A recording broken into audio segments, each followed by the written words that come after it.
The best horror movies are the ones that scare the audience in ways they didn't know they could be scared. One of the most surprising and idiosyncratic ways this is achieved is when a movie of a non-horror genre not only effectively utilizes familiar tropes, but like most great horror, has an antagonist who can't be reasoned with. What makes a villain truly terrifying is the idea of an entity that is incapable of having any sort of moral compass or rationale. All it knows is that, for whatever reason, it wants to harm you. This is most evident in movies like Friday the 13th, Halloween, The Texas Chainsaw Massacre, and many, many more, where the villain is seemingly incapable of even speaking, illustrating its lack of ability to communicate, keeping them more estranged and viscerally hostile to the protagonists. Therefore, a movie that, by premise, seemingly isn't horror, can incidentally become much more horror-esque based on the nature and mannerisms of its villain.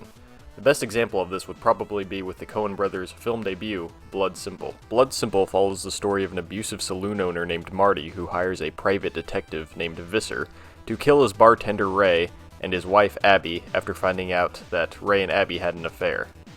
The premise by itself doesn't really sound like that of a horror film, but more like a typical neo-noir crime drama.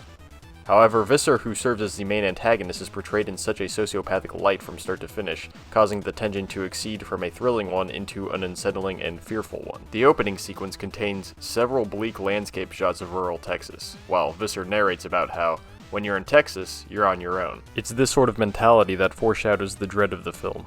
Being in an environment in which you're completely exposed and vulnerable with no one around to help you. We're then introduced to the aforementioned protagonists, Abby and Ray, as they drive down this dark, desolate, and rainy road. Abby tells Ray about how terrible her husband has always treated her when, suddenly, they realize there's a VW bug trailing close behind them. They dismiss it and assume it was just someone who wanted to get ahead of them. Of course, as it will later be confirmed, it was Visser who was following them. But the reason this scene is much more fear-inducing than another detective pursuit scene might be has to do with the framing and lighting of all three characters involved. When Ray stops the car and looks behind him, we cut to a full shot of Visser's car. Here we see Visser as just a silhouette watching Ray and Abby from behind. Then we cut back to this juxtaposed close-up medium of Ray, who is entirely visible. The idea, not only that you're being watched, but that you can't see who or what is watching you, is a very effective technique as it plays into our fear of the unknown. What's more is Visser's headlights entirely expose Ray, making him look vulnerable by contrast. He's caught in Visser's line of sight, giving off the perception that he'll ultimately be unable to escape from Visser. A couple of scenes later, we are officially introduced to Visser, where he is subtly painted as the creepy and immoral psychopath that he is. Here, he returns to Marty with photographic evidence that his wife is having an affair with Ray. Why'd you take these? What do you mean? Just doing my job? You called me, I knew they were there. Why'd you take them?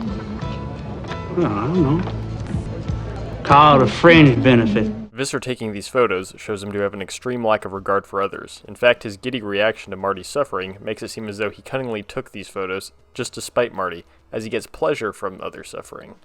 In an attempt of intimidation, Marty tells Visser about how, in Greece, they would cut off the heads of messengers who delivered the bad news. And Visser responds with, Give me a call whenever you want to cut off my head. I can always crawl around without it. Ending the scene with this line of dialogue makes us perceive Visser as someone who is completely remorseless and even inhumane, as he basically describes himself as a cold-blooded reptile. The next time we see Visser is when Marty tracks him down and shamelessly asks him to murder Ray and Abby as an act of vengeance. Visser, who previously stated that he'll do a job as long as it's legal and it pays right, says that he's willing to commit these murders just as long as it pays right. One of the most notable things about the way Visser is portrayed as sociopathic is in the subtle aesthetic touches that the Coen brothers add to the character. For one, Visser always sweats profusely, even when the characters around him don't, just to make him look more dissatisfying and claustrophobic to be around. Another is that there's always a fly buzzing around him, and sometimes it even crawls around his face for long periods of time without him caring. This is so expertly designed, as it's just surreal enough to allude to Visser as a satanic figure, but not too surreal to the point of exceeding his terror and becoming slapstick and cartoonish. However, it's not until the climactic end of the movie that Visser's demeanor becomes that of a full-blown monster, as if those earlier subtle hints of how bad his sociopathy could be are now in full gear. So what happened up until this point is that Visser decided not to go through with Marty's plan to kill Abby and Ray, as it would be too risky, and instead kills Marty, steals his money, and plants Abby's gun in the bar with the intent of framing her. Meanwhile, Ray discovers Marty's dead body, finds the gun, and thinks it was Abby who killed Marty. leading to a plethora of misunderstandings between Ray and Abby. Visser soon realizes that Abby and Ray might have accidentally gotten their hands on the evidence could be used against Visser, so Visser decides that he has to kill them and tie up all loose ends. After Visser snipes Ray from a nearby roof, Abby ducks and covers, and Visser must go over and kill Abby in person. This next sequence is played with Visser and Abby in entirely different rooms, as Abby still doesn't know that Visser even exists. Visser enters the apartment and heads towards the bathroom to look for Abby. Unlike the opening scene, Visser is exposed to the light as we watch him search the place while Abby hides in the dark. Visser is in a more vulnerable position. Visser hears Abby in the next room, slowly reaches to the conjoining window, and suddenly we cut to a close-up of Visser's hand as Abby traps his arm in the window and brutally stabs it to the windowsill.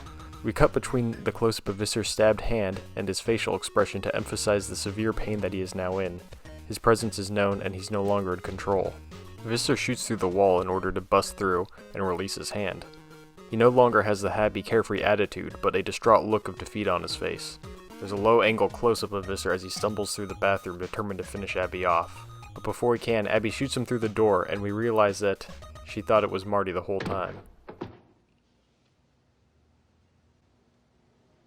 I'm not afraid of you, Marty.